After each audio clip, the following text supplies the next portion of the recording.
सतनाम करता पुरख निरभउ निर्वैर अकाल मूरत अजूनी सैभं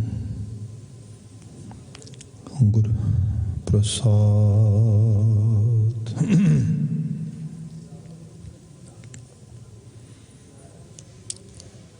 तेरे कवन कवन गुण कह कहे गावा, तू साहिब गुणी निधाना।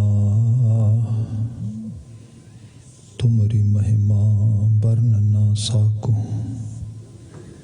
तू ठाकुर ऊच भगवाना। तुमरी महिमा वर्ण ना साको, तू ठाकुर ऊच भगवाना। सतनाम वाहिगुरु साहिब जियो। सूही महला पंजवा, हर चरण कमल की टेक। सतगुर दिती तुस कै बलराम जियो। हर चरण कमल की टेक। सतगुर दिती तुस कै बलराम जियो। हरे अमृत भरे भंडार, सब किछ है कर तिसकै बलराम जियो। बाबुल मेरा वड समर्था, करण कारण प्रभहार। जिस सिमरत दुख कोई न लागे, बहुजल पार उतारा। आद जुगाद भगतन का राखा, उस्तत कर कर जीवा। नानक नाम महारस मीठा, अन दिन मन तन पीवा। हरे आपे लय मिलाए, क्यों विछोड़ा थी वही बलराम जियो। जिसनो तेरी टेक, सो सदा सद जीवही बलराम जियो।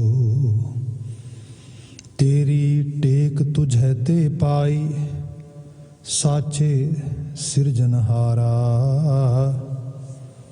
जिसते खाली कोई नाही, ऐसा प्रभु हमारा। संत जना मिल मंगल गाया, दिन रैन आस तुम्हारी। सफल दर्श भेटिया गुरपूरा, नानक सद बलिहारी। संत जना मिल मंगल गाया, दिन रैन आस तुम्हारी। सफल दर्श भेटिया गुरपूरा, नानक सद बलिहारी। वाहिगुरु जी का खालसा, वाहिगुरु जी की फतेह। जुगो जुग अटल तन तन गुरु ग्रंथ साहिब जी। गुरु पातशाह जी दी अपार मेहरामत, शाम समय ਅਸੀਂ सत्संगत ਦਾ ਸਮਾਂ ਮਾਣ ਰਹੇ ਹਾਂ। ਵਡਭਾਗਤਾ ਹੈ ਇਸ ਸਮੇਂ ਵਿੱਚ ਲੜੀਵਾਰ ਗੁਰਬਾਣੀ ਵਿਆਖਿਆ ਹੁੰਦੀ ਹੈ, ਜਿਸ ਅੰਦਰ ਸੂਹੀ ਰਾਗ ਦੇ ਛੰਤਾਂ ਦੀ ਵਿਚਾਰ ਅਸੀਂ ਮੁਸਲਸਲ ਕਰਦੇ ਹਾਂ। ਚੱਲ ਰਹੇ ਇਸ ਪਾਵਨ ਛੰਤ ਬਚਨ ਵਿੱਚੋਂ ਦੋ ਪਦੇ ਆਪ ਨੇ ਸਰਵਨ ਕੀਤੇ ਨੇ। ਇੱਕ ਪਦੇ ਦੀ ਵਿਆਖਿਆ ਬੀਤੇ ਕੱਲ ਹੋਈ ਸੀ। 2 ਨੰਬਰ ਬੰਦ ਅੱਜ ਅਸੀਂ ਵਿਚਾਰਾਂਗੇ। ਜੋ ਇਹਦੀ ਸੰਦੇਸ਼ਤਾ ਹੈ, ਜੋ teachings which we are going to discuss today, ਇਹਦਾ ਜਿਹੜਾ ਕੰਟੀਨਮ ਹੈ ਇਹ ਪਿਛਲੇ ਪਦੇ ਦੇ ਨਾਲੋਂ ਆ ਰਿਹਾ ਹੈ। ਸੋ ਉਹਦੇ ਵਿੱਚ ਸਤਿਗੁਰੂ ਦੀ ਮਹਿਮਾ, ਸਤਿਗੁਰੂ ਦੇ ਉਪਦੇਸ਼ ਦੀ ਬਾਤ, ਇਸ ਕਿਸਮ ਦੀ ਗੱਲ ਆਪਾਂ ਬੀਤੇ ਕੱਲ ਵਿਚਾਰੀ ਸੀ। ਅੱਜ ਗੁਰਦੇਵ ਜ਼ਿਕਰ ਕਰ ਰਹੇ ਨੇ, ਹਰੇ ਆਪੇ ਲਏ ਮਿਲਾਏ ਕਿਉਂ ਵਿਛੋੜਾ ਥੀ ਵਈ ਬੱਲੇ ਰਾਮ ਜੀਓ। ਕਈ ਵਾਰ ਜਿਹੜਾ ਹਿਊਮਨ ਰੈਸ਼ਨਲ ਮਾਈਂਡ ਆ, ਇਹ ਸਾਨੂੰ ਜੀਵਨ ਦੀਆਂ ਚੰਗੀਆਂ ਚੋਇਸਿਸ ਬਣਾਉਣ ਵਿੱਚ ਹੈਲਪ ਕਰਦਾ ਹੈ, ਸਾਨੂੰ ਸਪੋਰਟ ਕਰਦਾ ਹੈ। ਐਕਚੁਅਲੀ ਸਾਰਾ ਜੋ ਵਰਲਡ ਹੈ ਜਿਹਦੇ 'ਚ ਅਸੀਂ ਰਹਿ ਰਹੇ ਹਾਂ, ਸੰਭਾਲਣ ਦੀ, ਮੈਨੇਜ ਕਰਨ ਦੀ ਸਾਰੀ ਐਬਿਲਿਟੀ ਇਹਦੇ 'ਚ ਆਉਂਦੀ ਹੈ। ਪਰ ਸਮਹਾਉ ਜਿਹੜੀ ਕਿਤੇ ਸਾਡੀਆਂ ਚੋਇਸਿਸ ਠੀਕ ਨਾ ਹੋਣ ਜਾਂ ਅਸੀਂ ਸਹੀ ਚੋਇਸਿਸ ਨਾ ਬਣਾ ਪਾਈਏ, ਉਸ ਸਾਰੇ ਨੂੰ ਜਸਟੀਫਾਈ ਕਰਨ ਵਾਸਤੇ ਵੀ ਇਹੀ ਚੀਜ਼ ਸਾਡੀ ਯੂਜ਼ ਹੁੰਦੀ ਹੈ। ਅਸੀਂ ਉਹਨੂੰ ਇਸ ਤਰੀਕੇ ਦੇ ਨਾਲ ਜੋ ਹੈਗਾ ਕਰ ਲੈਂਦੇ ਹਾਂ ਕਿ ਉਹਦੇ ਰੀਜ਼ਨਸ ਲੱਭ ਲੈਂਦੇ ਹਾਂ, ਉਹਨੂੰ ਜਸਟੀਫਿਕੇਸ਼ਨ ਦੇ ਲੈਂਦੇ ਹਾਂ ਸਭ ਚੀਜ਼ਾਂ ਦੇ ਵਿੱਚ। ਇੱਕ ਬੇਸਿਕ ਜਿਹੀ ਗੱਲ ਕਈ ਵਾਰੀ ਮੈਂ ਕਈ ਵਾਰੀ ਨਹੀਂ, ਬਹੁਤ ਵਾਰ ਸੁਣੀ ਹੈ, ਬਹੁਤ ਵਾਰ ਇਹ ਗੱਲ ਕਹੀ ਗਈ ਹੈ ਕਿ ਜੇ ਸਭ ਕੁਝ ਕਰਾਉਣ ਵਾਲਾ ਰੱਬ ਹੈ, ਕਹਿੰਦੇ ਉਹਦੇ ਹੁਕਮ ਤੋਂ ਬਿਨਾਂ ਪੱਤਾ ਵੀ ਨਹੀਂ ਹਿੱਲਦਾ, ਤੇ ਸਪੋਜ਼ ਜੇ ਕੋਈ ਮੈਂ ਬੈਡ ਚੋਇਸਿਸ ਬਣਾ ਰਿਹਾ ਵਾਂ, if I'm doing something wrong or someone is doing wrong, that means God knows it, Creator knows it. If Creator is not stopping me, if Creator really wants to stop me from that, then definitely Vaheguru will stop me directly. Vaheguru will not allow me to do anything. If I am getting circumstances where I am able to make bad choices, that means Vaheguru also wants me to do these kind of things. ਇੱਕ argument ਆ ਜਿਹੜਾ ਕੋਈ ਬੰਦਾ win ਨਹੀਂ ਕਰ ਸਕਦਾ। ਇਸ ਕਿਸਮ ਦੀ ਗੱਲ ਤੁਸੀਂ ਦੇਖੋਗੇ ਬੜੇ ਲੈਵਲ ਤੇ। ਮੈਂ ਇਹਦੇ ਬਾਬਤ ਗੁਰਬਾਣੀ ਦੀ ਰੌਸ਼ਨੀ ਦੇ ਵਿੱਚ, ਗੁਰਬਾਣੀ ਲਿਟਰੇਚਰ ਦੀ ਰੌਸ਼ਨੀ 'ਚ ਕੁਝ ਚੀਜ਼ਾਂ ਜੇ ਕਹਾਂ, ਵੈਸੇ ਤਾਂ ਕਹਿਣ ਨੂੰ ਬਹੁਤ ਕੁਝ ਹੈ, ਪਤਾ ਆਪਾਂ ਇਹਦੇ 'ਤੇ ਫੋਕਸ ਕਰਨਾ ਜ਼ਿਆਦਾ। ਭਾਈ ਸਾਹਿਬ ਭਾਈ ਗੁਰਦਾਸ ਜੀ ਦੀ ਇੱਕ ਰਚਨਾ ਹੈ, ਉਹ ਕਹਿੰਦੇ ਕਿ ਕਿਤੇ ਤੁਹਾਨੂੰ ਇਹ ਪਤਾ ਲੱਗੇ, ਚੜ ਖਜੂਰੀ ਜੀਵਿਆ, ਝੜ ਖਜੂਰੀ ਜੀਵਿਆ, ਚੜ ਖਜੂਰੀ ਝੜੈ ਨਾ ਕੋਈ। ਕਹਿੰਦੇ ਕੋਈ ਬੰਦਾ ਖਜੂਰ ਤੇ ਚੜਿਆ ਸੀਗਾ, the tree of dates, date fruit ਜਿਹੜਾ ਹੁੰਦਾ ਹੈ, ਬੜਾ ਉੱਚਾ ਹੁੰਦਾ, ਲੰਮਾ ਜਿਹਾ ਇਸ ਤਰੀਕੇ ਦੇ ਨਾਲ, ਤੇ ਉਹ ਕੋਈ ਬੰਦਾ ਚੜ ਗਿਆ ਉਹਦੇ ਤੇ, ਚੜ ਕੇ ਤੇ ਉੱਪਰੋਂ ਉਤਰਨਾ ਬੜਾ ਹਾਰਡ ਆ, ਕਿਉਂਕਿ ਟਰੀ ਕਲਾਈਮਿੰਗ ਜਿਹੜੀ ਹੁੰਦੀ ਹੈ ਇਹ ਇਸ ਕਰਕੇ ਹਾਰਡ ਹੁੰਦੀ ਹੈ ਕਿ ਜਿੰਨਾ ਚੜ੍ਹਨਾ ਉਹਨਾਂ ਉਤਰਨਾ ਵੀ ਹੈ। ਮੈਨੂੰ ਯਾਦ ਆ, ਆਈ ਵਾਜ਼ ਇਨ UK that time and we were exercising with some kids ਇਸ ਸਾਰੇ ਦੇ ਉੱਤੇ, ਅਸੀਂ ਟ੍ਰੇਲ ਵਾਕਿੰਗ 'ਤੇ ਸੀਗੇ, ਅਤੇ ਉੱਥੇ ਬਾਅਦ ਇਹ ਹੋ ਰਹੀ ਸੀ ਮੈਂਟਲ ਹੈਲਥ ਬਾਰੇ, ਕੁਝ ਪ੍ਰੋਫੈਸ਼ਨਲਸ ਇਸ ਕਿਸਮ ਦੇ ਕੋਰਸਿਸ ਬਾਰੇ ਗੱਲਾਂ ਕਰ ਰਹੇ ਸੀ, ਅਤੇ ਉਹ ਕਹਿ ਰਹੇ ਸੀਗੇ ਕਿ ਜਿਹੜੀ ਰਿਸਕ ਮੈਨੇਜਮੈਂਟ ਆ, ਤੁਸੀਂ ਦੇਖੋਗੇ ਸਾਡੇ ਕੈਨੇਡੀਅਨ ਕਲਚਰ ਜਿੱਥੇ ਅਸੀਂ ਰਹਿ ਰਹੇ ਹੈਗੇ ਹਾਂ, ਇੱਕ ਫਸਟ ਜਨਰੇਸ਼ਨ ਆਈ ਬੜੀ ਬੇਸਿਕ ਐਜੂਕੇਸ਼ਨ ਦੇ ਨਾਲ, ਬੇਸਿਕ ਲੈਂਗੁਏਜ ਸਕਿੱਲ ਦੇ ਨਾਲ, ਬੇਸਿਕ ਇਨਫੋਰਮੇਸ਼ਨਲੈਸ ਕਲਚਰ ਦੇ, ਪਰ ਇਹਦੇ ਬਾਵਜੂਦ ਵੀ ਦੇ established very well, they did really good jobs, they did really good actually established business, everything, ਇਤਨਾ ਸਭ ਕੁਝ ਬਣਾ ਕੇ ਜਿਹਦੇ ਬਾਰੇ ਸੋਚਿਆ ਵੀ ਨਹੀਂ ਜਾ ਸਕਦਾ। ਉਹਨਾਂ ਹੀ ਪਰਿਵਾਰਾਂ 'ਚ ਸੈਕਿੰਡ ਜਨਰੇਸ਼ਨ ਆਈ ਜਿਹੜੀ ਉਹਨਾਂ ਦੇ ਮੁਕਾਬਲੇ ਵੀ ਉਹਨੇ ਸਮੇਂ 'ਚ ਨਹੀਂ ਖੜੀ ਹੋ ਸਕਦੀ। You can see easily, and ਕੋਈ ਦੂਰ ਜਾਣ ਦੀ ਲੋੜ, ਤੁਸੀਂ ਆਲੇ ਦੁਆਲੇ ਘਰਾਂ 'ਚ ਦੇਖੋਗੇ 90% people can see that our second generation is not capable that much as we were. Why? ਕੀ ਕਮੀ ਪੈ ਗਈ ਉਹਨਾਂ ਕੋਲ? ਤੇ ਨਾ ਲੈਂਗੁਏਜ ਪ੍ਰੋਬਲਮ ਆ, ਨਾ ਕਲਚਰਲ ਪ੍ਰੋਬਲਮ ਆ, ਤੇ ਕਈਆਂ ਦੇ ਕੋਲ ਐਜੂਕੇਸ਼ਨ ਵੀ ਕਿਤੇ ਵੱਧ ਆ, ਸਕਿੱਲਸ ਹੈਗੇ, ਸਭ ਕੁਝ ਹੈਗਾ, ਬਟ ਦੇ ਆਰ ਸਟਰਗਲਿੰਗ। ਉਹਦਾ ਰੀਜ਼ਨ ਪਤਾ ਕੀ ਹੈ? ਜਿਹੜੀ ਲਾਈਫ ਸਕਿੱਲਸ ਹੁੰਦੀਆਂ ਨੇ ਨਾ, ਇਹ ਟੋਟਲੀ ਡਿਫਰੈਂਟ ਚੀਜ਼ ਹੈ। ਖਾਸ ਕਰਕੇ ਰਿਸਕ ਮੈਨੇਜਮੈਂਟ, ਜਾਂ ਤਾਂ ਰਿਸਕ ਲੈਣਾ ਹੀ ਨਹੀਂ, totally always try to pretend that I am vulnerable, I cannot do anything. जे किते उस वनलेबिलिटी जो थोड़ा बहुता बाहर निकलिया जाए, इतने एंक्शियस होना आ कि कुछ ना कुछ ऐसी मिसटेक कर लेनी है कि ਉਹਦੇ ਨਾਲ दोबारा कंट्रोल ही नहीं हो सकना, पता ही कुछ नहीं, रिस्क मैनेजमेंट नहीं आਉਂਦਾ। That is very actually you can say important skill of human life. ਜਦੋਂ ਅਸੀਂ ਮਨੁੱਖੀ ਜ਼ਿੰਦਗੀ ਜੀ ਰਹੇ ਹਾਂ, ਸਾਨੂੰ ਪਤਾ ਹੋਏ ਅਸੀਂ ਕਿੰਨਾ ਖਤਰਾ ਮੁੱਲ ਲੈ ਸਕਦੇ ਹਾਂ ਤੇ ਕਿੰਨੇ ਖਤਰੇ ਨੂੰ ਸੰਭਾਲ ਸਕਦੇ ਹਾਂ। ਚੈਲੰਜਸ ਵੰਗਾਰਾਂ ਜਿਹੜੇ ਹੁੰਦੇ ਨੇ ਉਹਨਾਂ ਨੇ ਤਾਂ ਬੰਦਾ ਫਿੱਟ ਬਹਿ ਸਕਦਾ। ਸਕਿੱਲ ਜਿਹੜੀ ਹੈ ਰਿਸਕ ਮੈਨੇਜਮੈਂਟ ਸਕਿੱਲ ਆ, ਇਹਨੂੰ ਲਰਨ ਕਰਨ ਦਾ ਸਭ ਤੋਂ ਵਧੀਆ ਤਰੀਕਾ ਮੈਂਟਲ ਹੈਲਥ ਪ੍ਰੋਫੈਸ਼ਨਲਸ ਕਹਿੰਦੇ ਨੇ ਟਰੀ ਕਲਾਈਮਿੰਗ ਹੈ, ਦਰਖਤਾਂ ਤੇ ਚੜ੍ਹਨਾ ਤੇ ਉਤਰਨਾ। ਇਹਦੇ ਨਾਲ ਬੰਦੇ ਦੇ ਜਿਹੜੀ ਖਾਸ ਕਰਕੇ ਉਹਦੀ ਨਿਊਰੋ ਐਬਿਲਿਟੀ ਹੈ ਇੱਕ ਡਿਫਰੈਂਟ ਲੈਵਲ ਤੇ ਆ ਜਾਂਦੀ ਹੈ। ਇਹੀ ਫਿਰ ਉਸ ਕੋਗਨੀਸ਼ਨ ਫੰਕਸ਼ਨਿੰਗ ਨੂੰ ਲੀਡ ਕਰਦੀ ਉਸ ਤਰੀਕੇ ਨਾਲ, ਕਿਉਂਕਿ ਉਹਦੇ 'ਚੋਂ ਇੱਕੋ ਗੱਲ ਕਹਿੰਦੇ ਕਿ ਦੇਖ ਬੱਚੇ, if you really want to climb a tree, you can go ahead, but make sure ਜਿੰਨੇ ਸਟੈਪ ਉੱਤੇ ਜਾਣਾ ਵਾਪਸ ਵੀ ਆਉਣਾ, ਧਿਆਨ ਰੱਖੀ। ਇੱਕ ਤੇ ਚੀਜ਼ ਹੋ ਗਈ। ਦੂਸਰੀ, ਜਿਸ ਟੀ ਬ੍ਰਾਂਚ ਦੇ ਉੱਤੇ ਜਾਂ ਜਿਹੜਾ ਹੈਗਾ ਟਾਹਣੀ ਦੇ ਉੱਤੇ ਤੂੰ ਪੈਰ ਰੱਖਣਾ ਆ ਜਾਂ ਹੱਥ ਪਾਉਣਾ, ਧਿਆਨ ਕਰ ਲਈ ਇਹ ਤੇਰਾ ਵਜਨ ਸਹਿ ਸਕਦੀ ਹੈ, ਟੁੱਟ ਤੇ ਨਾ ਜਾਏਗੀ।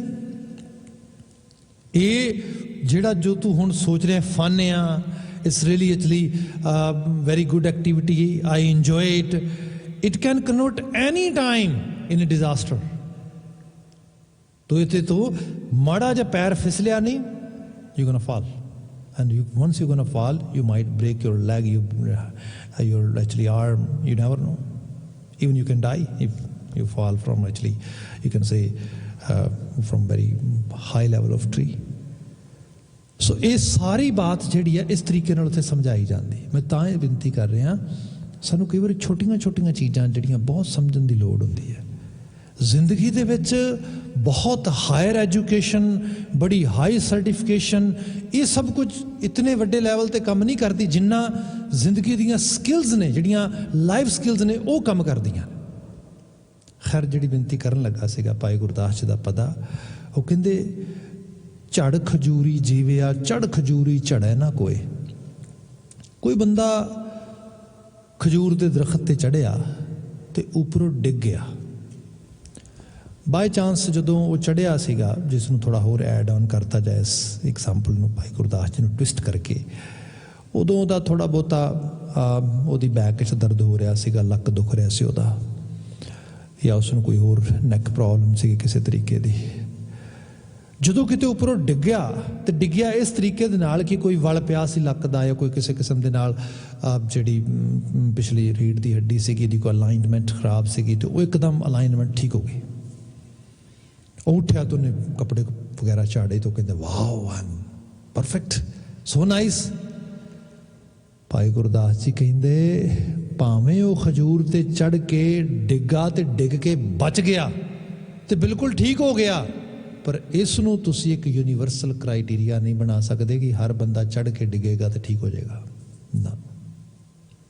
ਯੂਨੀਵਰਸਲ ਕ੍ਰਾਈਟੀਰੀਆ ਇਹੀ ਹੈਗਾ ਕਿ you are on A height anywhere and you have to be careful, if you fall from that height you might die। Bhai Gurdas ji ਕਹਿੰਦੇ ਜੇ ਖਜੂਰ ਤੇ ਚੜ੍ਹ ਕੇ ਕੋਈ ਡਿੱਗ ਗਿਆ ਤੇ ਡਿੱਗ ਕੇ ਬਚ ਗਿਆ, ਤੂੰ ਨਾ ਚੜ੍ਹ ਕੇ ਟਰਾਈ ਕਰੀ, ਤੂੰ ਮਰ ਸਕਦਾ। ਉਹ ਕਹਿੰਦੇ ਉੱਜੜ ਗਿਆ ਨਾ ਮਾਰੀਏ, ਉੱਜੜ ਰਾਹ ਨਾ ਚੰਗਾ ਹੋਏ। ਕੋਈ ਬੰਦਾ ਉਜਾੜੇ ਦੇ ਰਾਹ ਪਿਆ ਤੇ ਉਸ ਰਾਹ ਤੇ ਪੈਣ ਦੇ ਬਾਵਜੂਦ ਵੀ, ਜੰਗਲ ਦੇ ਰਾਹ ਸਪੋਜ਼ ਕਰੋ, ਜਿਹੜੇ ਬਹੁਤ ਸਾਰੇ ਜੰਗਲੀ ਜਾਨਵਰ ਸੀਗੇ, ਉੱਥੇ ਖਤਰੇ ਸੀਗੇ, ਪਰ ਉਹ ਤੁਰਿਆ ਗਿਆ ਤੇ ਉਹ ਬਚ ਕੇ ਆ ਗਿਆ। ਤੁਸੀਂ ਕਹੋ ਨਹੀਂ ਇਹ ਕਿਹੜੀ ਵੱਡੀ ਗੱਲ ਹੈ ਜੀ, ਮੈਂ ਵੀ ਜਾਓ ਨਾ। ਉਹ ਕਹਿੰਦੇ ਗੱਲ ਇਹ ਹੈ, ਹੋ ਸਕਦਾ ਹੈ ਉਹ ਬਚ ਕੇ ਆ ਗਿਆ ਤੇ ਇਹ ਵੀ ਪੋਸੀਬਿਲਿਟੀ ਹੈ ਉੱਥੇ ਤੂੰ ਜਾਏ ਤੇ ਤੂੰ ਮਰ ਜਾਏ। B aware about it. ਜਿਹੜੀ ਮੈਂ ਬੇਨਤੀ ਮੌਲਿਕ ਰੂਪ ਵਿੱਚ ਕਰ ਰਿਹਾ ਹਾਂ, ਗੱਲਾਂ ਕਰਨੀਆਂ ਤੇ ਬਹੁਤ ਸੌਖੀਆਂ ਨੇ ਵੀ ਕੋਈ ਨਾ ਰੱਬ ਹੀ ਕਰਾਉਣ ਵਾਲਾ ਹੈ ਜੀ, ਜੇ ਮਾੜੇ ਕੰਮ ਵੀ ਰੱਬ ਹੀ ਕਰਾ ਰਿਹਾ ਹੈ। ਮਹਾਰਾਜ ਦੀ ਬਾਣੀ 'ਚ ਵਾਰ-ਵਾਰ ਅਹਿਸਾਸ ਕਰਾਇਆ ਗਿਆ ਆਪਣੇ ਕਰਮਾਂ ਤੇ ਧਿਆਨ ਦੇ। ਜਿਹੜੀ ਰੈਸ਼ਨਲ ਥਿੰਕਿੰਗ ਤੂੰ ਇਸ ਪਾਸੇ ਲਗਾ ਰਿਹਾ ਨਾ ਜਸਟੀਫਾਈ ਕਰਨ ਵਾਸਤੇ ਵੀ ਕੀ ਆ ਮੇਰਾ ਐਕਟ ਆ ਇਸ ਐਕਟ ਨੂੰ ਰੱਬ ਨੇ ਕਰਵਾਇਆ ਭਾਈ, ਉਹਨੇ ਮਨੁੱਖਾ ਜ਼ਿੰਦਗੀ ਦਿੱਤੀ, ਵਿਵੇਕ ਦਿੱਤਾ, ਸੋਝੀ ਦਿੱਤੀ, ਸਮਝ ਦਿੱਤੀ।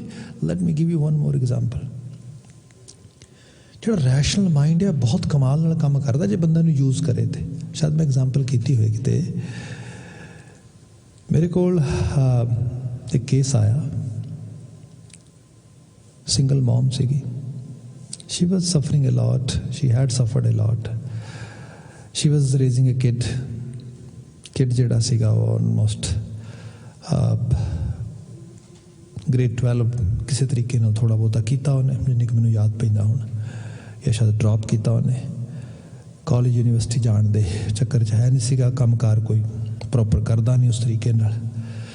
ਬਲਕਿ ਹੋਇਆ ਇਹ ਕਿ ਬੇਸਮੈਂਟ ਦੇ ਵਿੱਚ, ਉਹਦੀ ਜਿਹੜੀ ਘਰ ਦੀ ਬੇਸਮੈਂਟ ਆ ਉਹਦੇ 'ਚ ਆਪਣੇ ਫਰੈਂਡਸ ਨੂੰ ਬੁਲਾਉਂਦਾ ਅਤੇ ਉਹਨਾਂ ਦੇ ਨਾਲ ਕੈਨਾਬੀਸ ਵਗੈਰਾ, ਮੈਰੋਵਾਨਾ ਸਮੋਕ ਕਰਦਾ ਹੈ ਬੜਾ ਉਸ ਤਰੀਕੇ ਨਾਲ। ਮਾਂ ਬੜੀ ਪਰੇਸ਼ਾਨ ਹੈ, ਇੱਕੋ ਇੱਕ ਬੇਟਾ ਆ, ਸਿੰਗਲ ਮੌਮ ਨੇ ਪਾਲਿਆ ਆ, ਉਹਨਾਂ ਨੂੰ ਕੱਢ ਵੀ ਨਹੀਂ ਸਕਦੀ, ਬੜੀ ਜਿੰਨੀਆਂ ਕੁ ਐਫਰਟ ਪਾ ਸਕਦੀ ਸੀ ਸਮਝਾਉਣ ਵਾਲੀਆਂ, ਔਰ ਸਭ she has done a lot. She couldn't get any success. Then somehow someone gave her my number and she called me and she talked to me and she was saying I really want to see you। ਠੀਕ ਹੈ ਜੀ, ਮੈਂ ਬੈਠਾ ਗੱਲਬਾਤ ਕੀਤੀ। ਕਹਿੰਦੀ ਮੈਨੂੰ ਦੱਸੋ ਜਿੰਨੀਆਂ ਸਟ੍ਰੈਟਜੀ ਉਹਨੇ ਦੱਸੀਆਂ ਸਾਰੀਆਂ। ਮੈਂ ਕਿਹਾ ਵੀ that much strategy you had and you have used them, ਹੁਣ ਕੀ ਕੀਤਾ ਜਾਏ? ਮੈਂ ਕਿਹਾ ਵੀ ਕੋਈ ਡਾਇਰੈਕਟਲੀ ਤਾਂ ਕੋਈ ਮੇਰੇ ਕੋਲ ਇਹੋ ਜਿਹੀ ਚੀਜ਼ ਨਹੀਂ ਹੈਗੀ, ਪਰ ਹਾਂ ਇੰਨਾ ਜ਼ਰੂਰ ਆ, ਪਿਆਰ ਕਰ ਉਹਨੂੰ ਦੱਸ ਕਿ ਉਹ ਤੇਰੀ ਲਾਈਫ ਵਿੱਚ ਬੜਾ ਇੰਪੋਰਟੈਂਟ ਆ, ਨਾਲੇ ਉਸ ਨੂੰ ਵੀ ਅਹਿਸਾਸ ਹੋਏ ਕਿ ਤੂੰ ਵੀ ਉਹਦੀ ਲਾਈਫ ਵਾਸਤੇ ਬੜੀ ਇੰਪੋਰਟੈਂਟ ਹੈ। ਇਸ ਕਰਕੇ ਜਿੰਨਾ ਕੁ ਸਪੋਰਟ ਕਰ ਸਕਦੀ ਕਰ। ਜਦੋਂ ਮਾਹੌਲ ਹੋਏ ਉਦੋਂ ਥੋੜ੍ਹਾ ਬਹੁਤਾ ਉਸ ਨੂੰ ਦੱਸ ਕੇ ਇਹਨੂੰ ਕਿਸੇ ਤਰੀਕੇ ਨਾਲ ਕੰਟਰੋਲ ਕਰ ਲਏ, ਕੁਛ ਇਹਦੇ ਉੱਤੇ ਕੰਮ ਕਰ ਸਕਦੇ ਆ। ਪਰ ਜੋ ਕੁਛ ਤੂੰ ਮੈਨੂੰ ਦੱਸ ਰਹੀ ਹੈ ਇਹਦੇ ਵਿੱਚ ਮੈਨੂੰ ਕੋਈ ਡਾਇਰੈਕਟਲੀ ਇੰਟਰਵੈਂਸ਼ਨ ਵਾਸਤੇ ਨਹੀਂ ਮਿਲ ਰਿਹਾ। ਠੀਕ ਹੈ ਜੀ, ਇਹ ਗੱਲ ਹੋ ਗਈ। ਖੈਰ ਜਿੱਥੇ ਕਿਤੇ ਤੈਨੂੰ ਕੋਈ ਲੱਗਾ ਕੋਈ ਚੀਜ਼ ਐਸੀ ਹੈ ਜਿੱਥੇ ਅਸੀਂ ਕੰਮ ਕਰਦੇ, if anything actually you can find out which is different in coming days, then you can call me or you can talk to me. We can try to actually find out a new strategy for that। ठीक है जी। वो खैर वो बात हो गई, चली गई। वो फिर ਉਹਦੇ ਕੁਝ ਦਿਨਾਂ ਬਾਅਦ ਮੈਨੂੰ ਕਾਲ ਆਈ ਤੇ ਕਹਿੰਦੀ ਕਿ ਮੈਂ ਤੁਹਾਡੇ ਨਾਲ ਗੱਲ ਕਰਨੀ ਹੈ। ਗੱਲ ਕੀ ਹੋਈ ਹੈ? ਗੱਲ ਇਹ ਹੋਈ ਹੈ ਕਿ ਇਹ ਐਜ਼ ਯੂਜ਼ੂਅਲ ਕਰਦੇ ਸੀ, ਸਮੋਕ ਕਰਨਾ, ਮੈਰੋਵਾਨਾ ਸਭ ਬੇਸਮੈਂਟ ਦੇ ਵਿੱਚ, ਖੱਪ ਖਾਣਾ ਪਾਉਣਾ, ਰੌਲਾ ਪਾਉਣਾ। ਇਹ ਏਜ 'ਚ ਥੋੜ੍ਹਾ ਛੋਟਾ, ਜਿਹੜਾ ਦੂਜਾ ਫਰੈਂਡ ਸਰਕਲ ਹੈ ਉਹ ਥੋੜ੍ਹਾ ਇਹ ਤੋਂ ਵੱਡਾ ਏਜ ਦੇ ਵਿੱਚ, ਅਤੇ ਬੇਸਿਕਲੀ ਉਹ ਇਹਨੂੰ ਲੀਡ ਕਰਦੇ ਸਾਰੇ ਵਿੱਚ। ਉੱਥੇ ਅਸੀਂ ਬੈਠੇ, ਉਹ ਇਹ ਸਾਰੇ ਬੈਠੇ ਨੇ, ਅਤੇ ਮੈਂ ਸਮਹਾਓ ਕਦੀ ਕੋਈ ਫੂਡ ਦੇਣ ਚਲੀ ਜਾਂਦੀ, ਜਿਵੇਂ ਤੁਸੀਂ ਕਿਹਾ ਸੀਗਾ, ਮੈਂ ਥੋੜ੍ਹਾ ਧਿਆਨ ਰੱਖਦੀ, ਥੋੜ੍ਹਾ ਬਹੁਤਾ ਉਹਨਾਂ ਨੂੰ ਕਿਸੇ ਤਰੀਕੇ ਨਾਲ ਡਾਇਰੈਕਟਲੀ ਇਨਡਾਇਰੈਕਟਲੀ ਸੁਪਰਵਿਜ਼ਨ ਕਰਦੀ, ਮਤਲਬ ਮੈਂ ਐਫਰਟ ਪਾਉਂਦੀ ਥੋੜ੍ਹੀ ਬਹੁਤੀ। ਅੱਜ ਕੀ ਹੋਇਆ ਕਿ ਅੱਜ ਮੈਂ ਜਦੋਂ ਗਈ ਥੱਲੇ ਅਤੇ ਗੱਲਾਂ ਬਾਤਾਂ ਕਰ ਰਹੇ ਨੇ, ਅਤੇ ਮੈਂ ਵੈਸੇ ਕੋਈ ਸਫਾਈ ਕਰ ਰਹੀ ਹਾਂ ਕਾਰਨਰ 'ਤੇ, and I wasn't participating in their conversation, but I was totally listening what they're talking।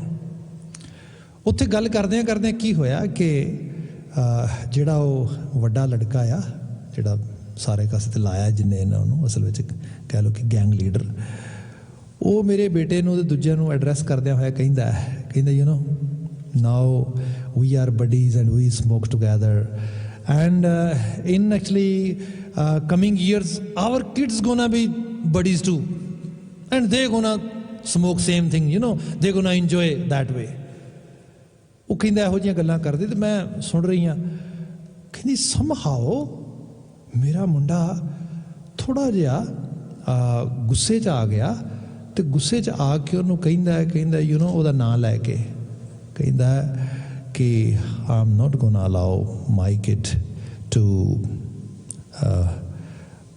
come in your contact at all and especially your kids।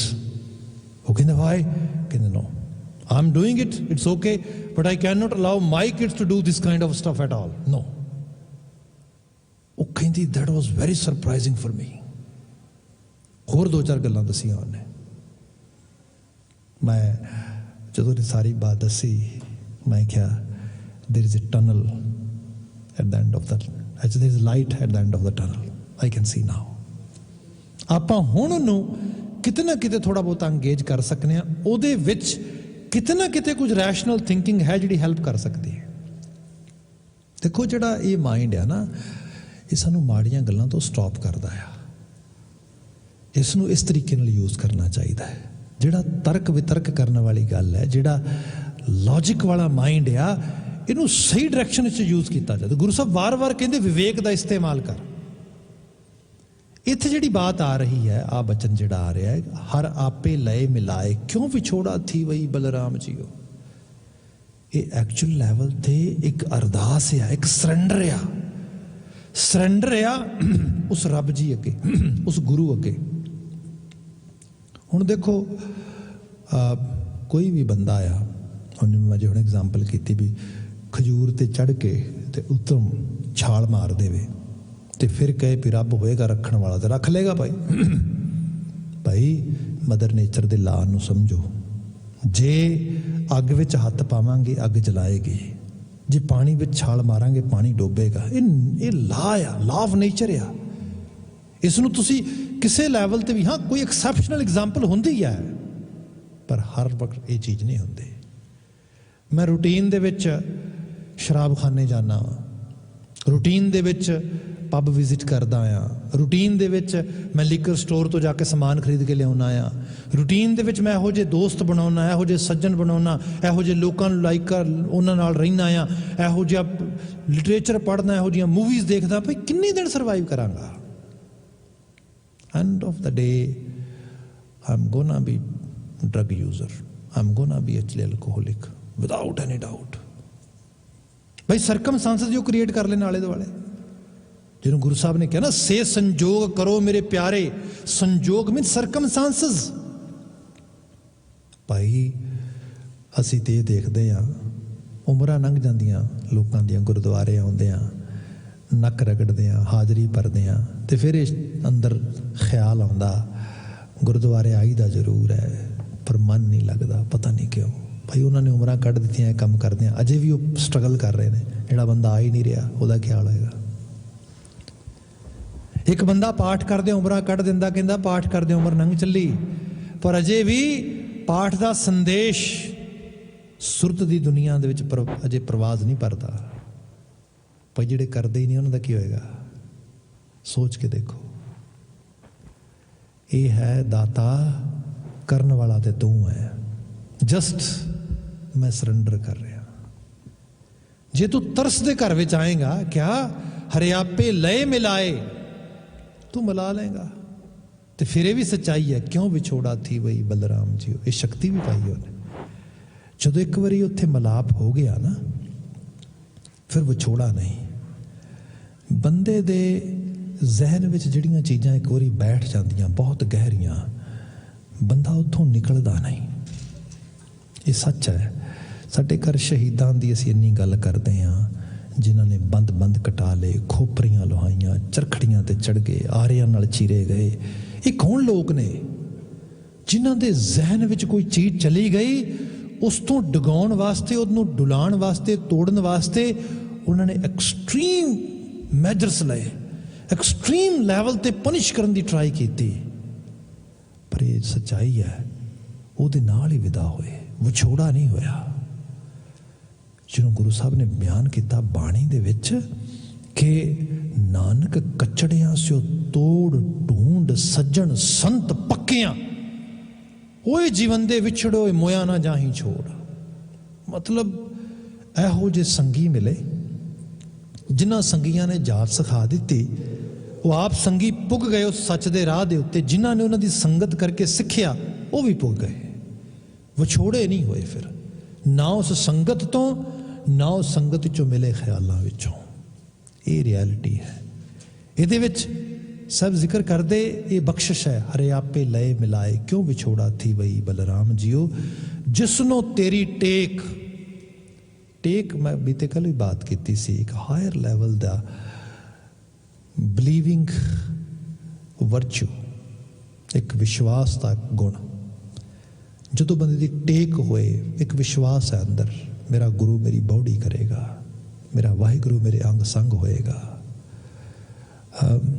ਸਾਡੇ ਪ੍ਰੋਫੈਸਰ ਸਾਹਿਬ ਸੀਗੇ, ਉਹ ਸਾਨੂੰ ਪੜ੍ਹਾਉਂਦੇ ਸੀ, ਅਤੇ ਉਹ ਕਹਿੰਦੇ ਉਹਨਾਂ ਦਾ ਇੱਕ ਚਾਚਾ ਸੀਗਾ, ਅਤੇ ਉਹਨਾਂ ਕਹਿਣਾ ਕਿ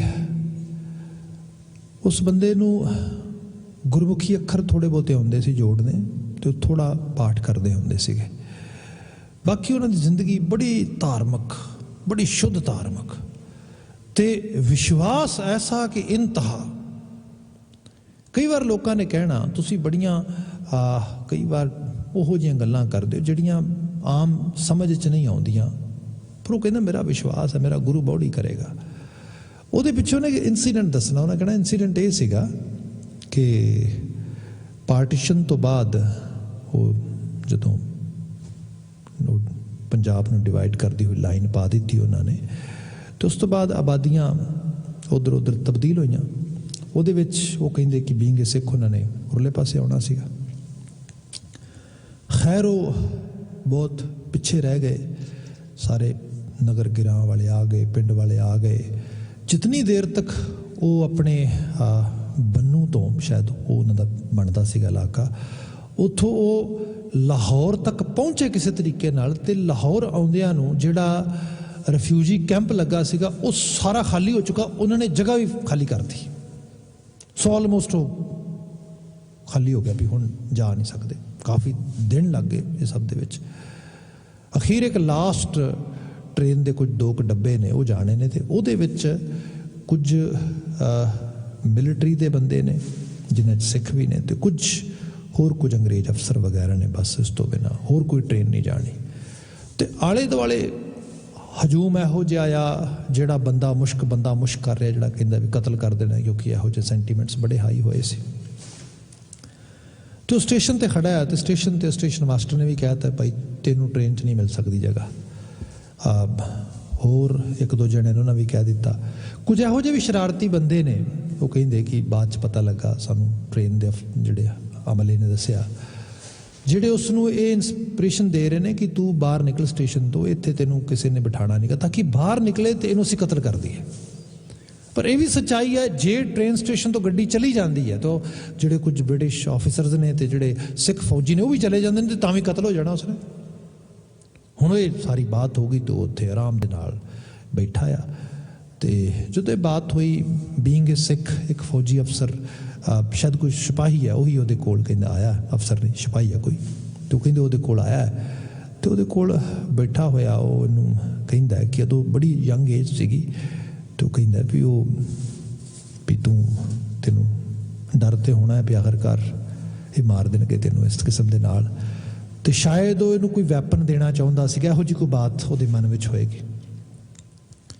ਅਤੇ ਉਹ ਅੱਗੋਂ ਜਵਾਬ ਇਹ ਦਿੰਦਾ, ਜਦੋਂ ਉਹ ਕਹਿੰਦੇ ਸਾਡਾ ਚਾਚਾ ਜਵਾਬ ਦਿੰਦਾ, ਉਹ ਕਹਿੰਦਾ ਨਹੀਂ ਇਹਨਾਂ ਕੀ ਮਾਰਨ ਵਾਲਾ ਵਾਰਾ ਪਿਆ। ਬਾਕੀ ਗੱਲ ਰਹੀ ਮੇਰਾ ਕਲਗੀਆਂ ਵਾਲਾ ਹਰ ਵਕਤ ਮੇਰੇ ਅੰਗ ਸੰਗ ਹੈ, ਉਹਨੇ ਬਾਂਹ ਫੜੀ ਹੈ, ਉਹਨੇ ਬੌੜੀ ਕੀਤੀ ਹੈ, ਮੈਂ ਹੁਣ ਨਹੀਂ ਮਰਨਾ, ਮੈਂ ਉਮਰ ਭੋਗ ਕੇ ਮਰਨਾ, ਮੈਂ ਇਸੇ ਗੱਡੀ ਜਾਣਾ ਜਿਹੜੀ ਸਾਹਮਣੇ ਖੜੀ ਹੈ, ਮੇਰਾ ਗੁਰੂ ਮੇਰੇ ਨਾਲ ਹੈ, ਮੈਨੂੰ ਲੈ ਕੇ ਜਾਏਗਾ। ਉਹ ਕਹਿੰਦੇ ਇਹੋ ਜਿਹੀਆਂ ਗੱਲਾਂ ਉਹ ਫੌਜੀ ਨੂੰ ਸੁਣਾਉਂਦਾ ਹੈ। ਉਹ ਇਸਨੇ ਵਿਸ਼ਵਾਸ ਨਾਲ ਸੁਣਾਉਂਦਾ ਆ ਕਿ ਉਹ ਫੌਜੀ ਜਾ ਕੇ ਦੂਜੇ ਅਫਸਰਾਂ ਨੂੰ ਜਾ ਕੇ ਬਿਆਨ ਕਰਦਾ ਹੈ ਵੀ ਜੋ ਮਰਜ਼ੀ ਹੋ ਜਾਏ, ਜੇ ਮੈਂ ਜਾਣਾ ਹੈ ਤੇ ਇਹ ਬੰਦਾ ਨਾਲ ਜਾਏਗਾ। ਕਹਿੰਦਾ ਉੱਥੇ 1-2 ਹੋਰ ਫੌਜੀ ਆਕੜ ਜਾਂਦੇ ਇਸ ਰੂਪ ਦੇ 'ਚ। ਉਹ ਅਖੀਰ ਸਟੇਸ਼ਨ 'ਤੇ ਬੈਠਾ ਰਹਿੰਦਾ। ਲੋਕੀ ਉਹਨੂੰ ਆ ਕੇ ਕਹਿੰਦੇ ਤੂੰ ਕਮਲਾ ਆ, ਤੂੰ ਗੱਡੀ ਦੀ ਟ੍ਰੇਨ ਦੀ ਲਾਈਨ 'ਤੇ ਤੁਰਦਾ, ਹੁਣ ਤੱਕ ਕਿੱਥੇ ਪਹੁੰਚ ਜਾਣਾ ਸੀਗਾ, ਐਟਲੀਸਟ ਸ਼ਾਇਦ ਬਚਾਅ ਹੋ ਜਾਂਦਾ, ਗੱਡੀ ਨੇ ਤੁਰ ਜਾਣਾ, ਫਿਰ ਤੈਨੂੰ ਮਾਰ ਦੇਣਗੇ, ਸਾਰੇ ਵੇਖ ਰਹੇ ਤੇਰੇ। ਉਹ ਆਰਾਮ ਨਾਲ ਉੱਥੇ ਆਪਣੇ ਕਹਿੰਦੇ ਸਟੇਸ਼ਨ 'ਤੇ ਬੈਠਾ ਆ। ਜਦੋਂ ਸਾਰੀ ਚੀਜ਼ ਹੋ ਗਈ, ਗੱਡੀ ਰੈਡੀ ਹੋ ਗਈ, ਗੱਡੀ ਨੇ ਵਿਸਲ ਕਰ ਦਿੱਤੀ, ਅਖੀਰ ਉਹ ਸਾਰੇ ਸਟਰਗਲ ਉਹਨਾਂ ਦੀ ਆਪਣੇ ਅੰਦਰ ਚੱਲਦੀ ਰਹੀ। ਜਦੋਂ ਬਿਲਕੁਲ ਗੱਡੀ ਜਾਣ ਲਈ ਬਿਲਕੁਲ ਤਿਆਰ ਹੋ ਗਈ, ਫੌਜੀ ਨੇ ਆਵਾਜ਼ ਮਾਰੀ ਆ ਜਾ। ਕਹਿੰਦੇ ਉਹ ਫੌਜੀ ਨੇ ਮੁੜ ਕੇ ਦੱਸਿਆ ਦੂਜੇ ਲੋਕਾਂ ਨੂੰ, ਤੇ ਉਹ ਫਿਰ ਕਹਿੰਦੇ ਬਾਤ ਹੋਈ, ਕਹਿੰਦਾ ਦੇਖਿਆ ਮੈਂ ਤੁਹਾਨੂੰ ਕਿਹਾ ਨਹੀਂ ਮੇਰਾ ਕਲਗੀਆਂ ਵਾਲਾ ਲੈ ਕੇ ਜਾਏਗਾ, ਮੈਨੂੰ ਆ ਗਿਆ ਲੈਣ ਮੈਨੂੰ। ਹੁਣ ਆਹ ਜਿਹੜੀ ਚੀਜ਼ ਆ ਜਿਹਨੂੰ ਅਸੀਂ ਤੇ ਬਿਆਨ ਵਿੱਚ ਇਹ ਪੜ੍ਹ ਰਹੇ ਹੈਗੇ ਆ ਕਿ ਸਭ ਕਹਿੰਦੇ ਜਿਸ ਨੂੰ ਤੇਰੀ ਟੇਕ ਸੋ ਸਦਾ ਸਦ ਜੀਵਈ, ਉਹ ਆਤਮਿਕ ਤੌਰ ਤੇ ਨਹੀਂ ਮਰਿਆ, ਬੰਦਾ ਜਦੋਂ ਆਤਮਿਕ ਤੌਰ ਤੇ ਮਰਦਾ ਹੈ ਨਾ, ਉਦੋਂ ਹੀ ਡਰ ਹਾਵੀ ਹੁੰਦਾ ਹੈ, ਉਦੋਂ ਵਕਾਰ ਹਾਵੀ ਹੁੰਦੇ ਨੇ, ਉਦੋਂ ਹੀ ਬੰਦੇ ਦੇ ਅੰਦਰ ਦੀ ਜਿਹੜੀ ਅਸਲ ਅਧਿਆਤਮੀ ਪ੍ਰਵਾਜ਼ ਆ ਉਹ ਵੀ ਨਿਗਰ ਜਾਂਦੀ ਹੈ। ਸੋ ਸਾਹਿਬ ਕਹਿੰਦੇ ਜਿਸਨੂੰ ਤੇਰੀ ਟੇਕ ਸੋ ਸਦਾ ਸਦ ਜੀਵਈ ਬਲਰਾਮ ਜੀ, ਉਹ ਫਿਰ ਸਦੀਵ ਜਿਉਂਦਾ ਆ। ਉਹ ਆਤਮਿਕ ਤੌਰ ਤੇ ਬਲੀ ਹੈ, ਉਹਦੀ ਅੰਦਰ ਦੀ ਵਿਸ਼ਵਸਨੀयता। ਤੇ ਇਹ ਵਿਸ਼ਵਸਨੀयता ਪਹਿਲਾਂ ਬੇਨਤੀ ਕੀਤੀ ਕਿ ਰੈਸ਼ਨਲ ਮਾਈਂਡ ਹੈ ਸਾਡੇ ਕੋਲ। We should use this ability of our mind to protect ourselves from bad stuff. That is also Mother Nature's law. If we are not using our actually rational mind to stop bad choices, then how come Mother Nature can help us? Because Mother Nature is already witnessing that the tool which you have already, which you have been actually gifted, you are not using that tool proper manners. So how can you pray for any more support, for any more help, which help already actually provided to you? You are not getting benefit from it. So that's why if you are very rational, if you are very actually brainy, if you have sort of some kind of argument ability, then try to use that ability to protect yourself, your conscious, from bad thoughts, from bad actually thought kind of manifestation, and again from bad habits, bad choices, bad actions. ਇੱਥੇ ਜਾ ਕੇ ਫਿਰ ਵਾਹਿਗੁਰੂ ਵੀ body ਕਰਦਾ ਹੈ, because ਤੁਸੀਂ ਉਸ ਚੀਜ਼ ਨੂੰ ਪੂਰੇ ਹਾਇਰ ਲੈਵਲ ਤੇ ਯੂਜ਼ ਕਰ ਰਹੇ ਹੈਗੇ। ਗੁਰੂ ਬਾਬਾ ਜੀ ਉਹਦੀ ਬਾਤ ਕਰ ਰਹੇ ਨੇ ਕਿ ਸਦਾ ਸਦ ਜੀਵਈ ਬਲਰਾਮ ਜੀਓ, ਤੇਰੀ ਟੇਕ ਤੁਝੇ ਤੇ ਪਾਈ ਸਾਚੇ ਸਿਰਜਣਹਾਰਾ। ਅਗੇਨ ਸੁਪਰਸਟੀਸ਼ੀਅਸ ਹੋਣ ਲੱਗਿਆ ਬੰਦੇ ਨੂੰ ਦੇਰ ਨਹੀਂ ਲੱਗਦੀ। ਬੰਦਾ ਤੇ ਕਿਸੇ ਵੀ ਚੀਜ਼ ਤੇ ਹੋ ਜਾਂਦਾ ਸੁਪਰਸਟੀਸ਼ੀਅਸ। ਉਹਦੇ ਲਈ ਇਹ ਹੈ ਕਿ ਜਿਹੜਾ ਵਿਸ਼ਵਾਸ ਤੇ ਅੰਧ ਵਿਸ਼ਵਾਸ, believe and superstitious kind of faith, they are very close bye.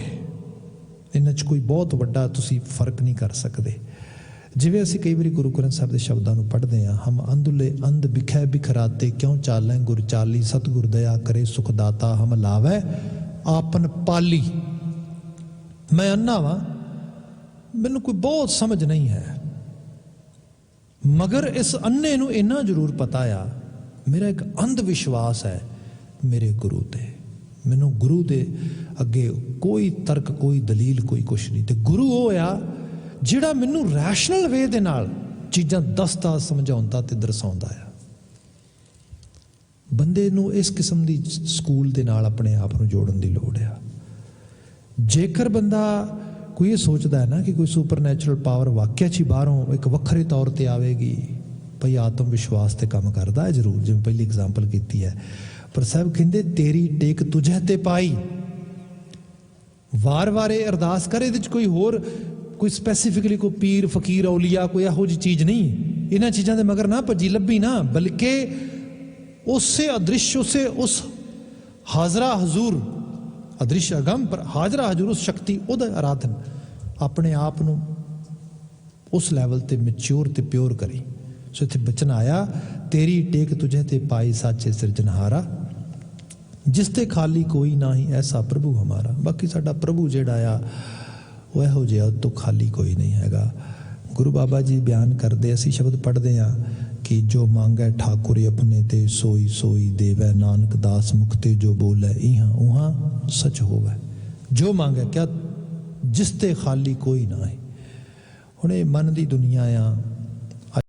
Law of attraction America 'ਚ ਲੋਕੀ ਕਮਲਿਆਂ ਵਾਂਗੂ ਫੋਲੋ ਕਰਦੇ ਨੇ, ਜਿਸ 'ਚ ਬਿਆਨ ਕੀਤਾ ਜਾਂਦਾ ਹੈ ਕਿ ਬੰਦੇ ਨੂੰ ਜਿਹੜੀ ਚੀਜ਼ ਮਨ ਦੀ ਦੁਨੀਆ ਤੇ ਬਹੁਤ ਗਹਿਰਾ ਪ੍ਰਭਾਵ ਪਾ ਜਾਂਦੀ ਹੈ, ਜਿਹਦੇ 'ਚ ਬੰਦਾ ਬੜਾ ਡੀਪਲੀ ਇਨਵੋਲਵ ਹੋ ਜਾਂਦਾ ਆ, ਉਸ ਚੀਜ਼ ਦੀ ਪ੍ਰਾਪਤੀ ਲਈ ਪੂਰੀ ਮਦਰ ਨੇਚਰ ਵੀ ਮਦਦਗਾਰ ਹੋ ਜਾਂਦੀ ਹੈ। ਇਹ ਰਿਐਲਿਟੀ ਹੈ। ਪਹਿਲਾਂ ਤਾਂ ਐਨਰਜੀ ਤੁਹਾਡੇ ਅੰਦਰ ਚੈਨਲਾਈਜ਼ ਹੁੰਦੀ ਉਸ ਤਰੀਕੇ ਨਾਲ, ਤੇ ਪੂਰੇ ਥਾਟ ਪ੍ਰੋਸੈਸ ਦੇ ਵਿੱਚ। ਜਿਵੇਂ ਸਪੋਜ਼ ਕਰੋ ਕੋਈ ਇੰਜੀਨੀਅਰ ਆ, ਕੋਈ ਆਰਕੀਟੈਕਟ ਆ, ਕੋਈ ਕਿਸੇ ਕਿਸਮ ਦੇ ਕੰਮ ਕਰਦਾ ਹੈ। ਜਦੋਂ ਕੋਈ ਡਰਾਇੰਗ ਬਣਾਉਂਦਾ ਹੈ, ਜਦੋਂ ਕੋਈ ਉਹ ਨਕਸ਼ਾ ਬਣਾਉਂਦਾ ਹੈ, ਜਦੋਂ ਕਿਸੇ ਚੀਜ਼ ਦਾ ਬਲੂ ਪ੍ਰਿੰਟ ਰੈਡੀ ਕਰਦਾ ਹੈ, ਈਵਨ ਬਲੂ ਪ੍ਰਿੰਟ ਉਹ ਪੇਪਰ 'ਤੇ ਬਣਾਉਂਦਾ ਹੈ, ਫਿਰ ਉਸ ਨੂੰ ਉਹ ਪ੍ਰੈਕਟੀਕਲ ਬਾਹਰ ਕਿਸੇ ਆਰਕੀਟੈਕਟ ਦੇ ਵਿੱਚ, ਕਿਸੇ ਡਿਜ਼ਾਈਨ ਦੇ ਵਿੱਚ ਕਨਵਰਟ ਕਰਦਾ ਆ। ਪਰ ਜੇ ਉਹ ਪੇਪਰ 'ਤੇ ਵੀ ਬਣਾਉਂਦਾ, ਪੇਪਰ ਤੋਂ ਪਹਿਲਾਂ ਉਹ ਚੀਜ਼ ਉਹਦੇ ਅੰਦਰ ਬਣਦੀ ਹੈ। ਜੇ ਅੰਦਰ ਨਹੀਂ ਬਣੇਗੀ, ਪੇਪਰ 'ਤੇ ਵੀ ਨਹੀਂ ਉਕਰੇਗੀ। ਜਦੋਂ ਅਸੀਂ ਸੰਸਾਰ ਦੇ ਵਿੱਚ ਚੀਜ਼ਾਂ ਨੂੰ ਵਾਪਰਦੀਆਂ ਨੂੰ ਵੇਖਦੇ ਹਾਂ, ਹੁੰਦੀਆਂ ਨੇ ਚੀਜ਼ਾਂ, ਐਕਚੁਅਲੀ ਉਹ ਚੀਜ਼ਾਂ ਪਹਿਲਾਂ ਸਾਡੇ ਅੰਦਰ ਉਕਰਦੀਆਂ ਨੇ, ਬਣਦੀਆਂ ਨੇ, ਉਸਰਦੀਆਂ ਨੇ। ਇਹ ਹੈ ਮਨ ਦੀ ਦੁਨੀਆ, ਜਿਸ ਚੀਜ਼ ਨੂੰ ਮੰਗਦੀ ਹੈ, ਜਿਸ ਚੀਜ਼ ਦੀ ਇੱਛਾ ਕਰਦੀ ਹੈ, ਜਦੋਂ ਉਹਦੇ 'ਚ ਇਤਨੀ ਜ਼ਿਆਦਾ ਉਹਦੀ ਗਹਿਰੀ ਇਨਵੋਲਵਮੈਂਟ ਹੁੰਦੀ ਹੈ ਕਿ ਹੁਣ ਉਹਨੂੰ ਅਹਿਸਾਸ ਹੋ ਜਾਂਦਾ ਹੈ ਕਿ yes, I can do it, I am able to do it, and Mother Nature is with me to make it happen. ਹੁਣ ਇਸ ਕਿਸਮ ਦਾ ਥਾਟ ਜਿਹੜਾ ਆ, ਗੁਰਦੇਵ ਕਹਿੰਦੇ ਇਹ ਕਰਤਾਰੀ ਰਜ਼ਾ ਦਾ ਇੱਕ ਨਵਾਜ਼ਿਸ਼ ਦਾ ਇੱਕ ਹਿੱਸਾ ਆ। ਜਿਹੜਾ ਬੰਦਾ ਇਸ ਸੋਚ 'ਚ ਆ ਗਿਆ, ਉਹਨੂੰ ਪਤਾ ਲੱਗ ਜਾਂਦਾ ਜਿਸ ਤੇ ਖਾਲੀ ਕੋਈ ਨਾ ਹੀ ਐਸਾ ਪ੍ਰਭੂ ਹਮਾਰਾ, ਉਹਦੇ ਦਰ ਤੋਂ ਕੋਈ ਖਾਲੀ ਨਹੀਂ ਜਾਂਦਾ। ਐਸਾ ਉਹ ਪ੍ਰਭੂ ਹੈ।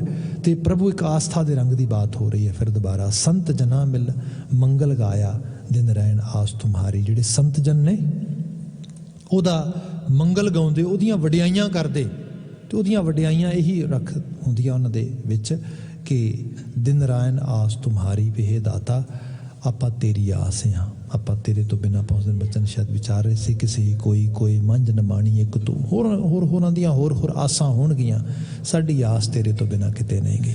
ਮਤਲਬ ਇਤਨੀ ਕੰਪਲੀਟ ਡੈਡੀਕੇਸ਼ਨ ਦੀ ਗੱਲ ਆ ਰਹੀ ਹੈ। ਬਿਲਕੁਲ ਅੰਤਲੀ ਲਾਈਨ ਹੈ, ਸਫਲ ਦਰਸ ਭੇਟਿਆ ਗੁਰਪੂਰਾ ਨਾਨਕ ਸਦ ਬਲਿਹਾਰੀ। ਹੈ ਨਾਨਕ, ਜਦੋਂ ਪੂਰੇ ਉਸ ਗੁਰੂ ਦੇ ਨਾਲ ਭੇਟ ਹੋ ਜਾਂਦੀ ਹੈ, ਉਹਦਾ ਫਿਰ ਦਰਸ ਜਿਹੜਾ ਆ, ਇੱਥੇ ਦਰਸ ਦੀਦਾਰ ਦੀ ਗੱਲ ਨਹੀਂ ਹੋ ਰਹੀ ਇਕੱਲੇ ਦੀ, ਇੱਥੇ ਇੱਕ ਆਈਡੀਓਲੋਜੀ ਦੀ ਤੇ ਇੱਕ ਫਲਸਫੇ ਦੀ, ਇੱਕ ਸੋਝੀ ਦੀ ਗੱਲ ਹੋ ਰਹੀ ਹੈ। ਉਹਦੇ ਨਾਲ ਫਿਰ ਜੀਵਨ ਦੀ ਸਮਝ ਆ ਜਾਂਦੀ ਹੈ। ਤੇ ਇਹੋ ਜਿਹੇ ਗੁਰੂ ਤੋਂ, ਇਹੋ ਜਿਹੇ ਸਕੂਲ ਆਫ ਥਾਟ ਤੋਂ ਮੈਂ ਬਲਿਹਾਰ ਜਾਣਾ ਆ। ਸਾਹਿਬ ਰਹਿਮਤ ਕਰਨ, ਐਸੇ ਆਲਮੀ ਵਾਕਾਂ 'ਚੋਂ ਚੰਗੇਰੀ ਪ੍ਰੇਰਨਾ ਮਿਲੇ, ਅਸੀਂ ਗੁਰਮਤੀਏ ਹੋ ਸਕੀਏ, ਦਿਲੀ ਅਰਦਾਸ ਦੁਆ ਹੈ। ਨਾਲ ਹੀ ਅਰਦਾਸ ਸੁਣਾ ਮਾਈ ਪਾਈ ਦੀ ਚੜ੍ਹਦੀ ਕਲਾ ਤੇ ਸਫਲਤਾ ਦੀ, ਜਿਹੜੇ ਆਪਣੇ ਹੱਕ ਹਕੂਕ ਲਈ ਜੂਝ ਰਹੇ ਨੇ ਦਿਨਾਂ ਤੋਂ। ਇੰਨੀਆਂ ਕੁ ਬੇਨਤੀਆਂ ਨਾਲ ਖਿਮਾ, ਭੁੱਲਾਂ ਗਲਤੀਆਂ ਨਾ ਚਤਾਰਿਓ। ਢਾਡੀ ਵੀਰ ਆ ਗਏ ਨੇ, ਅਗਲੀ ਸੇਵਾ ਉਹ ਕਰਨਗੇ ਤੁਹਾਡੀ। ਮੈਨੂੰ ਇਜਾਜ਼ਤ ਦੇਣੀ, ਕਹਿ ਦੇਣਾ ਜੀ, ਵਾਹਿਗੁਰੂ ਜੀ ਕਾ ਖਾਲਸਾ, ਵਾਹਿਗੁਰੂ ਜੀ ਕੀ